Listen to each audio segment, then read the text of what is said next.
Сәлеметсіңдер ме, қалайсыңдар? Бүгін 5-ші сыныптың 12-ші 13-ші сабақтарын өтетін боламыз. Ал мен каналға тіркеліп және лайк басып кетуді ұмытпаңдар. Бүгінгі тақырыбымыз қазақтың ұлттық киімдері. Бірінші тапсырма: мәтінді түсініп оқып, киім атауларын кластер әдісімен топтастырыңдар. Қазақ халқының ұлттық киімдерінің түрі де үлгісі де мол. Оның көркем үлгілері әлемнің этнографиялық мұражайлары мен көрмелерінен орын алған. Ертеде халық шеберлері қазақтың болмысына тән кигенде ыңғайлы әртүрлі киім үлгілерін жасаған. Тымақ: аңның, малдың терісінен тігілетін қысқа бас киім. Сәукеле: ұзатылған қыз киетін аса қымбат кәделі бас киім. Оны асыл тас, алтын, күміс, меруерт, маржанмен өрнектеп, алтын жіппен әшекейлейді. Тон: қойдың, ешкінің және құлынның терісінен тігілетін қыстық киім. Жақы: ертеректе ауқатты адамдар киген, қазір өте сирек кездесетін жағалары асыл киімдердің бірі. Шекпен: түйе жүнінен тоқылатын сырт киім. Ішік: аң терісінен тігіліп, сыртқы матамен тасталатын жылы киім. Көпі: матамен тысталып, ішіне түйенің, қойдың жабағы жүнін салып тігілетін сырт киім. Жарғақ шалбар: мал терісінен тігілетін еркектер киімі. Етік: былғарыдан, құрымнан тігілетін ерлер мен әйелдердің аяқ киімі. Ендеше сұрақтар: мәтінде таныс емес киім атаулары бар ма? Қандай ұлттық киімдер ұнайды? Ұлттық киімді қай кезде киген дұрыс? Ең бірінші бізге киім атауларын кластер әдісімен топтастырыңдар деген. Кластер әдісі яғни бас киім, сырт киім, яғни маусым аралық киім деген сияқты топтастырамыз. Ал бұл айтылған киімдердің ішінде бас киімге тымақ, сәукеле жатады, сырт киімге жарғақ шалбар, күпі, шекпен, жақы жатады. Маусым аралық киімдер, яғни бұл қыста, яғни белгілі бір уақыттарда киінілетін киімдер, тон, ішік сияқтыларды айтсақ болады, қалыңдау тігілген. Ал аяқ киімге етікті айтсақ болады. Біздің құлағымызға таныс емес киімдердің арасында ішік, жақы, күпі дегендерді айтсақ болады, яғни бұл киімдердің аттары қазір көп атала бермейді, сондықтан сендер танымауларың мүмкін. Ал ұнайтын бас киімдеріңе сәукеле, тымақ, шапан, осылардың ішінен таңдасаңдар болады және қоссаңдар да болады. Ұлттық киімдерді жалпы мерекеде, іс-шарада, ұлттық ойындарда киеді, қазір көбінесе киген дұрыс. Екінші тапсырма: қазақтың ұлттық киімдері бейне жазбасын мұқият тыңдаңдар дейді. Үшінші тапсырма: тыңдалым мәтінін негізге алып, деңгейлік тапсырманы орындаңдар. Бірінші деңгейде бас киім атауларын теріп жазыңдар. Екінші деңгейде ерлер мен әйелдер киімдерін бөліп топтастырыңдар. Үшінші деңгейде бір киім үлгісінің қалай жасалатынын немесе тігілетінін айтып беріңдер дейді.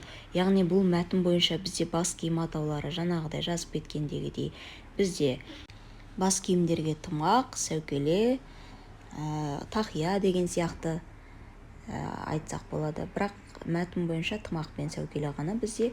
Екінші деңгейде ерлер киіміне тымақ, тон, жақы, шекпен, ішік, күпі, жарғақ шалбар және етік кіреді. Ал әйелдер киіміне етік, сәукеле кіреді екен мәтін бойынша. Ал үшінші деңгейде біз өзіміз қалаған ұлттық киімді алсақ болады. Мен тонды алдым. Тон деген қойдың терісіне тігілетін қыстық жылы киім. Ол үшін теріні шелінен арылтып, әбден елеп, оны қына мен талдың қабығымен томар бояумен бояйды екен. Бояудан кейін тері қоңыр, сұр немесе сарғыш күлгін түсті болады.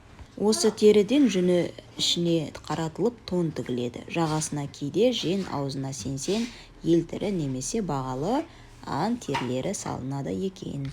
Осы сияқты өзімізге ұнаған бір ұлттық киімнің тігілу немесе жасалу жолын айтамыз. Бүгінгі танысатын ережеміз киінді ықпал дегеніміз сөз ішінде немесе сөз аралығындағы көрші дыбыстардың соңғысының алыңғы дыбысқа әсер ету екен.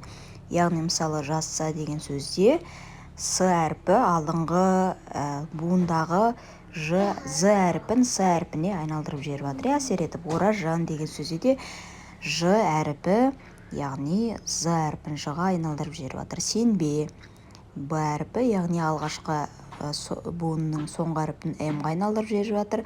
Және де тағы да басқа. Жазғанда түбірі сақталады. Сөзді соңғы дыбысы қатан п, қ, к болып жалғанатын қосымша дауыстыдан басталса, олар ұян сыңарларына п, б, к, г, ғ, қ, қ де айналады. Кейде п дыбысы у-ға айналып кетеді. Мысалы күрек, күрегі, доп, добы, тарақ, тарағы, тап, таба және тауып деген сөздерді алсақ болады. Келесі тапсырма бізде төмендегі сөздерді орфоэпия заңдылықтарына сәйкес жазып, ықпал түрлерін анықтаңдар. Мысалы, жаңағы ережеде айтып өткендей, бұл тапсырмада, яғни боз жорға сөзінде алғашқы буынның келесі буын ж-ны әрпіне өзіне ұқсатып тартып алып жатыр. Боз жорға деп айтылады екен. Ақ аю. Қ әрпі ға айналады дедік, ол ережеде айтылған ақ аю деп естіледі, көк ала деген. К әрпі г-ға айналып кетіп жатыр. Ақ лақ дегенде ақ лақ, көк орай, көк орай, жан пейіс, жам пейіс деп оқылады, айтылады екен.